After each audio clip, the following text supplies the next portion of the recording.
Hello विद्यार्थी मित्रों, धोरण 11 साइंस केमिस्ट्री चैप्टर नंबर 6 उष्मागतिशास्त्र इंग्लिश में कहेवामां आवे छे थर्मोडायनेमिक्स। हवे आ जे चैप्टर जे छे एमां आपणे पहला भागनी अंदर शुं भण्या तो पहला भागनी अंदर आपणे भण्या के प्रणाली केटला प्रकारनी होय अने प्रणालीनी अवस्था एटले शुं। अने अवस्थावाळा टॉपिकमां आपणे ए भण्या के अवस्था विधेय कोने कहेवाय। या एक बार फरी बोली दઉં છું, प्रणालीनी अवस्था दर्शावता चलो का तो प्रणालीना अवस्था दर्शावता विधेयो एमने शुं कहेवामां आवे छे, अवस्था विधेय कहेवामां आवे छे। दाखला तरीके प्रेशर, वॉल्यूम, टेम्परेचर, दबाण, कद अने तापमान। आना द्वारा तमे कोईपण प्रणालीनी विषे शुं आपी शको छो, माहिती। ए प्रणालीना एक अवस्था विशेनी माहिती दर्शावी शको छो, एटला माटे एमने शुं कहेवामां आवे छे, अवस्था विधेय कहेवामां आवे छे। हवे जो आपणे आजना लेक्चरमां शरूआत करवानी छे एक व्याख्याथी। ए व्याख्या छे आंतरिक ऊर्जानी अने पद समजवानुं छे। आंतरिक ऊर्जानो जे सिम्बोल जे छे एटले संज्ञा जे छे ए यू छे अने एनी व्याख्या शुं छे। जो आंतरिक ऊर्जानी व्याख्यामां अहींया लख्युं छे मैं के प्रणालीमां समायेली कुल ऊर्जाने प्रणालीनी आंतरिक ऊर्जा कहेवामां आवे छे। हवे तमने समजावुं के केवी रीते, तो जो सांभळो। આપણે ઉદાહરણ માટે એક મેટલનો ટુકડો લઈએ છીએ। શું લઈએ છીએ? એક મેટલનો ટુકડો। હવે વિચારો કે શું થયું હશે, તો કે આના અણુઓ જે છે એકબીજા સાથે રાસાયણિક બંધથી જોડાયેલા છે। રાસાયણિક બંધની અંદર જે ઉર્જા સમાયેલી છે એ રાસાયણિક ઉર્જા છે। બીજું, અણુઓની અંદરના પરમાણુઓ જે છે એ કઈ મોશન કરતા હોય, વાઇબ્રેશનલ મોશન, બરાબર, એટલે કંપનો કરતા હોય, એટલે એક પ્રકારની ઉર્જા જે છે એની અંદર। બીજું, આગળ આ વાત કરીએ તો પરમાણુઓની અંદર પાછા ઇલેક્ટ્રોન જે છે ન્યુક્લિયસની આજુબાજુ શું કરતા હોય, ઘૂમતા હોય, એટલે થોડી ઘણી એમાં વિદ્યુત ઉર્જા પણ રહેલી છે, બરાબર। તો કોઈ પણ પ્રણાલીમાં રહેલી રાસાયણિક ઉર્જા, યાંત્રિક ઉર્જા, બીજું અણુઓના અને પરમાણુઓના સ્થાનના કારણે એમની અંદર સમાયેલી સ્થિતિ ઉર્જા એટલે પોટેન્શિયલ ઉર્જા, આ બધા જ પ્રકારની ઉર્જા જે છે એક સિસ્ટમમાં હોઈ શકે। तो आ बधा ज प्रकारनी ऊर्जानो सरवाळो शुं कहेवामां आवे छे, प्रणालीनी कुल ऊर्जा कहेवामां आवे छे। अने एक प्रणाली एटले के एक सिस्टमनी कुल ऊर्जाने थर्मोडायनेमिक्समां आंतरिक ऊर्जा कहेवामां आवे छे। दाखला तरीके हमणां मारी बॉडीनुं एक्जाम्पल लई लो तो अत्यारे मारी बॉडीनी अंदर जेटली पण ऊर्जा, जेटली पण एनर्जी समायेली छे ए शुं कहेवामां आवशे, मारी आंतरिक ऊर्जा। हवे जोवो ध्यानथी, कोईपण प्रणालीनी એટલે કોઈપણ સિસ્ટમની આંતરિક ઉર્જા આ ત્રણ રીતે બદલાઈ શકે। શું કરવાનું? તો કે જો હવે આ આપણી સિસ્ટમ છે, માનો કે બહારથી હું કોઈ ઉર્જાને અંદર આવવા દઉં છું તો એની જે આંતરિક ઉર્જા છે એ વધી જાય, અને જે અંદર ઉર્જા છે એને હું બહાર ખેંચી લઉં છું તો એની આંતરિક ઉર્જા ઘટી જાય। એટલે શું કહે છે કે કાં તો ઉર્જા પ્રણાલીમાં દાખલ થાય કાં તો બહાર નીકળે ત્યારે એની આંતરિક ઉર્જામાં ફેરફારો જોવા મળે, બદલાવ જોવા મળે। પછી લખ્યું છે પ્રણાલી ઉપર કે પ્રણાલી વડે કાર્ય થાય। હવે જો સાંભળો, સમજાવું છું તમને। માનો કે મારી સિસ્ટમ છે, હવે હું અત્યારે જમી અને બ્રેકફાસ્ટ કરીને તમારા લોકો માટે આ વિડીયો લેક્ચર્સમાં આવી ગયો છું। હવે આ વિડીયો લેક્ચર હું કમ્પ્લીટ કરીશ, આ લેક્ચર કમ્પ્લીટ કરીશ એટલે મારી બોડીએ શું કરી, આ એનર્જી થોડી લૂઝ કરી। કેમ? કેમ કે સિસ્ટમે કાર્ય કર્યું છે। સિસ્ટમ કાર્ય કરે ત્યારે પણ એમાં એનર્જી વાપરી શકે છે। સિસ્ટમની ઉપર કાર્ય થાય તો એની ઉર્જા શું થઈ શકે છે, વધી શકે છે, બરાબર। એટલે આ પણ વસ્તુ છે કે સિસ્ટમ જો કાર્ય કરે કે સિસ્ટમની ઉપર કાર્ય થાય, પ્રણાલી કાર્ય કરે કે પ્રણાલીની ઉપર કાર્ય થાય તો પણ તેની આંતરિક ઉર્જામાં બદલાવ જોવા મળી શકે છે। અને ત્રીજું છે દ્રવ્ય। દ્રવ્ય એટલે પદાર્થ, મટીરિયલ, બરાબર, એ દાખલ થાય। માનો કે આ મેટલનો ટુકડો જે છે એમાં વધારે મેટલ ઉમેરાઈ ગઈ તો શું વધશે, પરમાણુ અણુઓની સંખ્યા વધી જશે, તો એ પ્રમાણે ઉર્જા પણ વધી જશે। એટલે કેટલીક વાર દ્રવ્ય જે છે એ પ્રણાલીમાં દાખલ થાય કાં તો પ્રણાલીમાંથી નીકળી જાય તો પણ એની આંતરિક ઉર્જામાં ફેરફાર આવી શકે છે। તો આ ટોપિકમાં આપણે એટલું સમજવાનું છે કે આંતરિક ઉર્જા શું, તો કોઈપણ એક પ્રણાલીમાં, કોઈપણ એક સિસ્ટમમાં સમાયેલી કુલ ઉર્જા, બરાબર। હવે આ કુલ ઉર્જા કઈ કઈ ઉર્જાઓનો સરવાળો હોઈ શકે, વિદ્યુત ઉર્જા, રાસાયણિક ઉર્જા, સ્થિતિ ઉર્જા, બરાબર, ગતિજ ઉર્જા, આ બધી જ ઉર્જાઓનો સરવાળો હોઈ શકે, જેને થર્મોડાયનેમિક્સમાં કહેવામાં આવે છે પ્રણાલીની આંતરિક ઉર્જા। હવે આપણે આંતરિક ઉર્જાના ટોપિકને આગળ વધારતા પહેલાં અંદર આવતા ત્રણ પદો સમજી લઈએ। એને સમજી લઈશું તો આગળનો ટોપિક વધારે ઇઝી બની જશે. જો શું છે, પહેલાં આપણે સમજવાનું છે એડિયાબેટિક સિસ્ટમ એટલે સમોષ્મી પ્રણાલી, એના પછી આવે છે એડિયાબેટિક વોલ, સમોષ્મી દિવાલ, અને પછી સમજવાનું છે કે એડિયાબેટિક પ્રોસેસ એટલે સમોષ્મી પ્રકરણ કોને કહેવામાં આવે છે. તો જો એના માટે આપણે એક ઉદાહરણ લઈએ. આપણે એક ઉષ્મારોધક બીકર લીધું છે. ઉષ્મારોધક એટલે શું? જે ઉષ્માનો અવરોધ કરતું હોય તે, એટલે એની દિવાલો એવા મટીરિયલથી બનેલી છે, કાં તો એવી રીતે આપણે એની ઉપર ઉષ્મા અવરોધક પડ ચડાવેલું છે કે જેના કારણે સિસ્ટમની અંદર રહેલી એટલે પ્રણાલીની અંદર રહેલી જે ઉર્જા જે છે એ બહારના પર્યાવરણની અંદર જતી નથી. એટલે ઉર્જાની જે હેરફેર જે છે એ પ્રણાલીથી પર્યાવરણ તરફ અને પર્યાવરણથી પ્રણાલી તરફ શક્ય નથી. એવું આપણે એક ઉષ્મા અવરોધક પડ અહીં ચડાવેલું છે અને એ રીતે એની આ દિવાલ તૈયાર કરેલી છે. ધ્યાન આપશો તો ખબર પડશે આ નિરાળી પ્રણાલી જેવું બની જશે. અને અહીંયા બતાવવામાં આવ્યું છે એની આજુબાજુનું પર્યાવરણ. બરાબર, તો આવી સિસ્ટમને જો શું કહેવાશે? તો કે આ એ પ્રકારની સિસ્ટમ બને છે કે જેની અંદર જેટલી ઉર્જા જે છે, બરાબર, બસ તેટલી જ ઉર્જા રહે છે. કોઈ પણ પ્રકારની ઉર્જા જે છે એ પ્રણાલીમાંથી પર્યાવરણમાં અને પર્યાવરણમાંથી પ્રણાલીમાં હેરફેર થતી નથી. એટલે ઉર્જાના કુલ ફેરફારનું મૂલ્ય શું આવે છે? શૂન્ય. તો એવા પ્રકારની પ્રણાલી જેમાં ઉર્જાના કુલ ફેરફારનું મૂલ્ય શૂન્ય હોય તેવા પ્રકારની પ્રણાલીને સમોષ્મી પ્રણાલી એટલે એડિયાબેટિક સિસ્ટમ કહેવામાં આવે છે.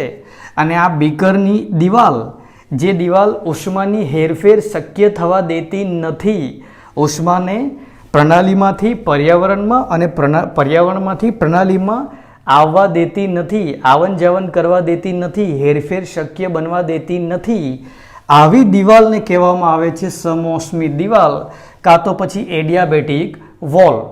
અને જ્યારે આવી કોઈ સિસ્ટમ હોય એટલે આવી કોઈ પ્રણાલી હોય અને એની અવસ્થા તમે બદલો કોઈ પણ રીતની અત્યારે વાત નથી કરી રહ્યા, આવી પ્રણાલીઓની અવસ્થા જ્યારે તમે બદલો ત્યારે તમે જે પ્રોસેસ કરો, ત્યારે તમે જે પ્રક્રિયા કરો એને કહેવામાં આવે છે સમોષ્મી પ્રક્રમ.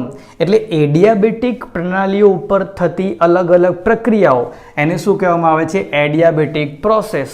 યાદ રાખજો, એડિયાબેટિક એટલે સમોષ્મી પ્રણાલીની અવસ્થા બદલવા માટે આપણે જે પણ પ્રક્રમો કરીએ, જે પણ પ્રક્રિયાઓ કરીએ એ બધી શું કહેવાશે? સમોષ્મી પ્રક્રમ, એડિયાબેટિક પ્રોસેસ કહેવામાં આવશે. અને હવે આપણે શરૂ કરીએ ટોપિક અવસ્થા વિધેય તરીકે આંતરિક ઉર્જા. પણ ફરી એક વખત તમને અવસ્થા વિધેય સમજાવું.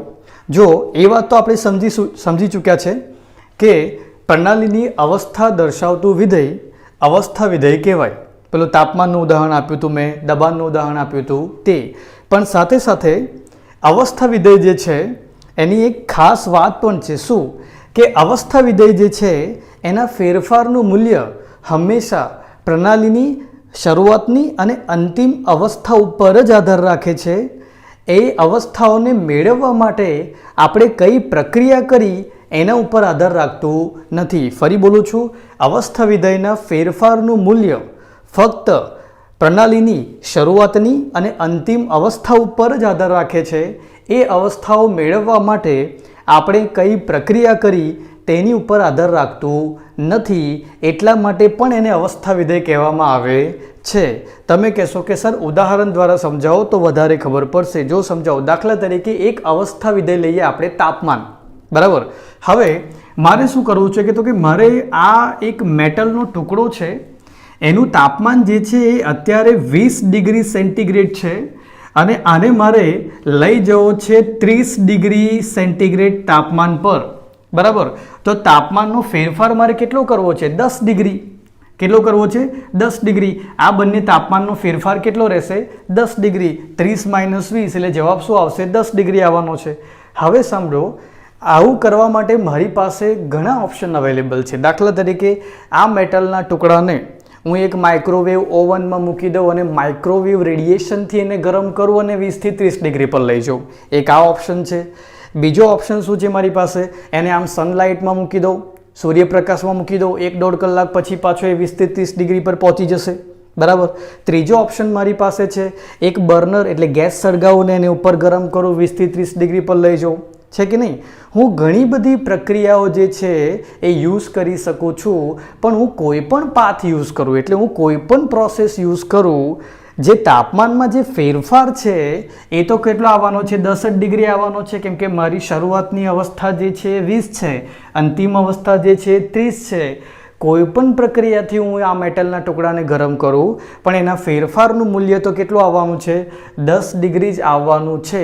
એટલે તાપમાન એક એવું અવસ્થા વિધેય છે કે જેના ફેરફારનું મૂલ્ય ફક્ત અંતિમ અવસ્થા અને પ્રારંભિક અવસ્થા ઉપર જ આધાર રાખે છે. એ અવસ્થાઓને અચીવ કરવા માટે એટલે એ અવસ્થાઓને મેળવવા માટે તમે જે પ્રક્રિયાઓ કરો છો એની ઉપર આધાર રાખતું નથી, અને એટલા માટે તાપમાન જે છે એને અવસ્થા વિધેય કહેવામાં આવે છે. તો આપણા ટોપિકની અંદર આપણે એ સાબિત કરવાનું છે કે જેવી રીતે આ તાપમાન જે છે એ અવસ્થા વિધેય છે, એવું જ પ્રણાલીની જે આંતરિક ઉર્જા યુ હોય છે ને, યુ એ પણ શું છે, અવસ્થા વિધેય છે. એ આપણે સાબિત કરવાનું છે, અને એ આપણે સાબિત કરી શકીએ કેવી રીતે, એના આપણી પાસે બે રસ્તા છે, કાર્ય દ્વારા અને ઉર્જા દ્વારા. પહેલાં આપણે સમજીએ કાર્ય દ્વારા. જો કાર્ય દ્વારા આ કામ આપણે કેવી રીતે કરી શકીએ, તો એના માટે આપણે શું કરવાનું છે, તો એના માટે આપણે એક પ્રણાલી લેવાની છે. એ જ આપણે આપણું પેલું બીકરવાળું એક્ઝામ્પલ લઈ લઈએ. ઉષ્મારોધક દિવાલવાળું, બરાબર, એટલે જેની ઉપર ઉષ્માનું અવરોધ કરે એવું એક પડ ચડાવેલું હોય તેવી દિવાલવાળું એક બીકર મેં ધ્યાનમાં લીધું, અને બીકરની અંદર શું ભરેલું છે, પાણી ભરેલું છે, બરાબર. હવે આ થઈ ગઈ મારી આ થઈ ગઈ મારી એક પ્રણાલી, એક સિસ્ટમ, બરાબર. હવે આ કેવી પ્રણાલી છે, આની અંદર ઉર્જાનો હેરફેર જે છે એ પ્રણાલીથી પર્યાવરણમાં અને પર્યાવરણથી પ્રણાલી તરફ થતો નથી, એટલે ઉર્જાનો ફેરફાર કેવો છે, શૂન્ય. તો આ કેવા પ્રકારની થઈ જશે, સમોષ્મી પ્રકારની પ્રણાલી થઈ શકશે. હવે આ પ્રણાલીની અવસ્થા જે છે એ હું કાર્ય દ્વારા બદલવાનો પ્રયત્ન કરું છું. તો હું બે કામ કરી શકું. સૌથી પહેલું હું શું કરું, યાંત્રિક કાર્ય દ્વારા આ કામ કરવાનો પ્રયત્ન કરું. માનો કે શરૂઆતમાં હું અત્યારે આટલું બધું આવું બધું નહીં ડ્રો કરું, ફટાફટ થોડું ડ્રો કરું છું, સમજજો થોડી વાતને. માનો કે શરૂઆતમાં બીકર જે છે એની અંદર તાપમાન જે છે TA જેટલું છે. હવે એની અંદર હું આ રીતે એક સ્ટીરર એટલે એક વલોણું, બરાબર, એક પંખો જે છે એ આ રીતે શું કરું છું, ઉતારું છું, અને પછી એને ગોળ ગોળ ગોળ ગોળ ગોળ ગોળ ગોળ ગોળ ઘુમાવું છું, બરાબર. તો આ ઘુમાવવાથી એનું તાપમાન જે એટલે યાંત્રિક કાર્ય કરવાથી એનું તાપમાન જે છે એ વધીને કેટલું થઈ જશે, માનો કે TB જેટલું થઈ જશે. કેટલું થઈ જશે, TB, થોડુંક વધશે, TB જેટલું થઈ જશે. શેના દ્વારા, આ આપણે જે વલોણાથી એને વલોવ્યું એટલા માટે, કાં તો આ સ્ટીરર, આ પંખા દ્વારા મેં એને શું કર્યું, યાંત્રિક કાર્ય કર્યું, અને એનાથી એનું તાપમાન હું લઈ ગયો TA થી લઈને TB સુધી. તો તાપમાનમાં આવતો ફેરફાર કેટલો થશે, TB માઇનસ TA જેટલો.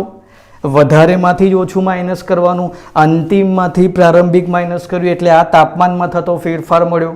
હવે માનો કે આ પ્રણાલીની શરૂઆતની આંતરિક ઉર્જા જો UA હોય અને અંતિમ પછી આંતરિક ઉર્જા UB જેટલી થઈ ગઈ હોય, સમજ પડે છે ને કે ભાઈ તાપમાન વધશે તો આંતરિક ઉર્જામાં વધારો થશે, બરાબર. તો હવે માનો કે અંતિમ જે આંતરિક ઉર્જા UB જેટલી થઈ ગઈ હોય, તો આંતરિક ઉર્જાના ફેરફારનું મૂલ્ય પણ કેટલું આવશે, UB માઇનસ UA જેટલું આવશે. હવે આ જ રીતે હું બીજું કામ કરું છું. આ મેં યાંત્રિક એટલે મિકેનિકલ વર્ક, અહીંયા લખું છું યાંત્રિક કાર્ય દ્વારા આ કામ કર્યું મેં.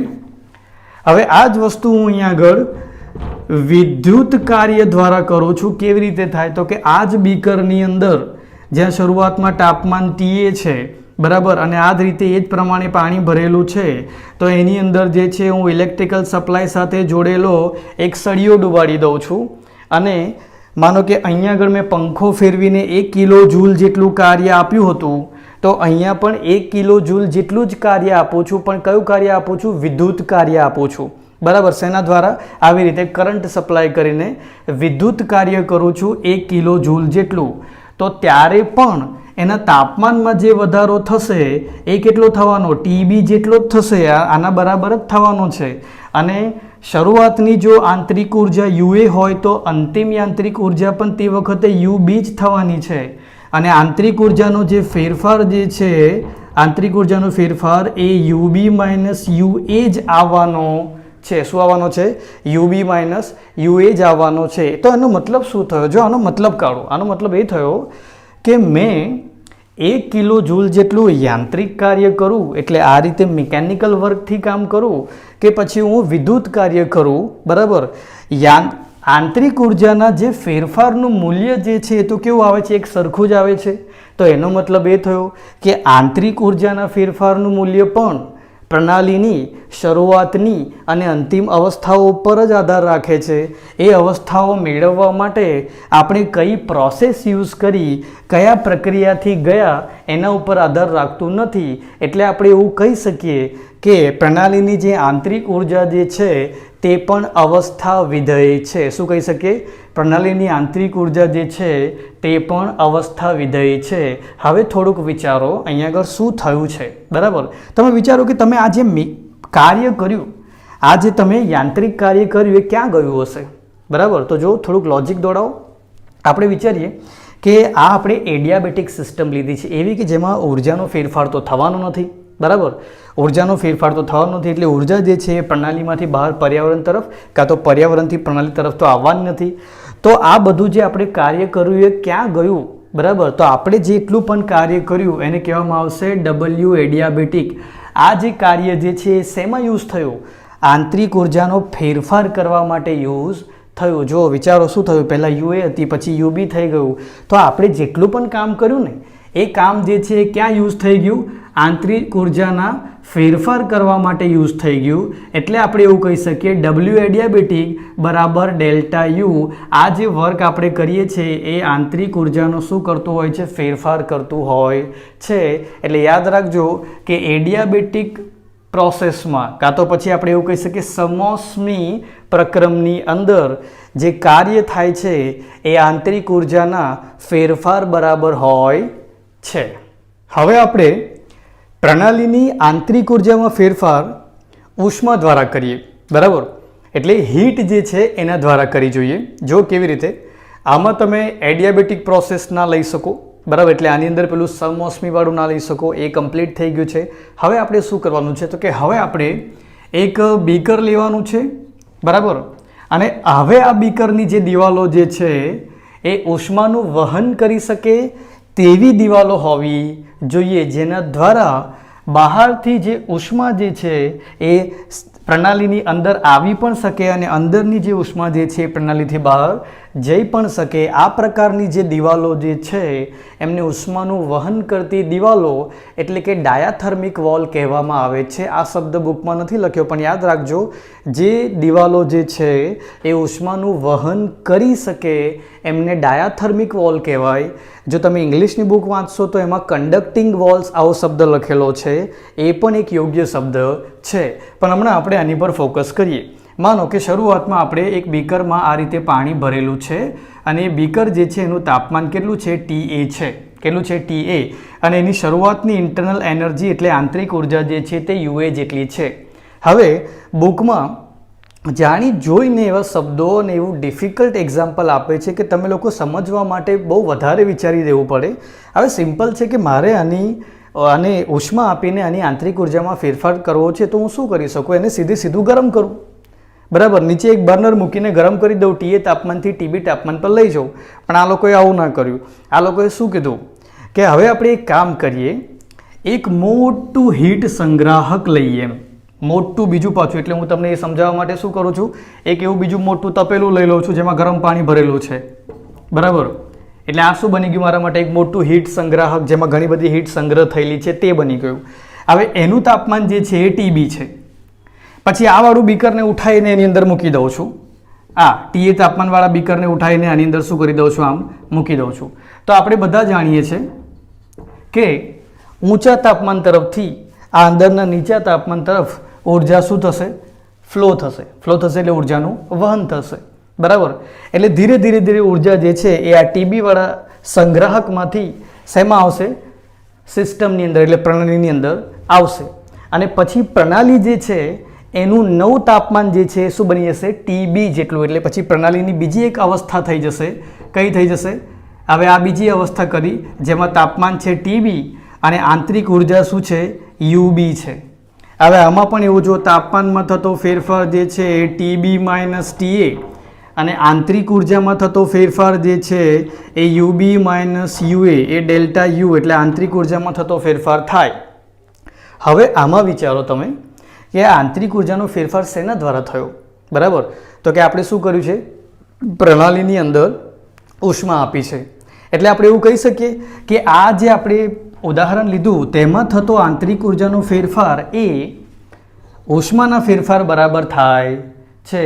આપણે જે ઉષ્મા આપી એ ઉર્જા એ આપેલી ઉર્જા બરાબર થાય છે. એટલે જો ડેલ્ટા યુ બરાબર ક્યુ. આ ક્યારે? જ્યારે આપણે પ્રણાલીની આંતરિક ઉર્જા જે છે એને હીટ આપીને ઉષ્મા આપીને બદલતા હોય તે વખતે. અને પેલું આગળ જે ભણ્યા હતા એ ક્યારે? જ્યારે આપણે કાર્ય દ્વારા પ્રણાલીની આંતરિક ઉર્જા બદલતા હોય તે વખતે. બરાબર, એટલે આ બંને વસ્તુ જે છે એને બરાબર યાદ રાખજો. હવે આપણે આગળના બે કિસ્સામાં જોયું કે કાર્ય દ્વારા આંતરિક ઉર્જામાં આપણે ફેરફાર લાવ્યા અને ઉષ્મા દ્વારા આંતરિક ઉર્જામાં ફેરફાર લાવ્યા.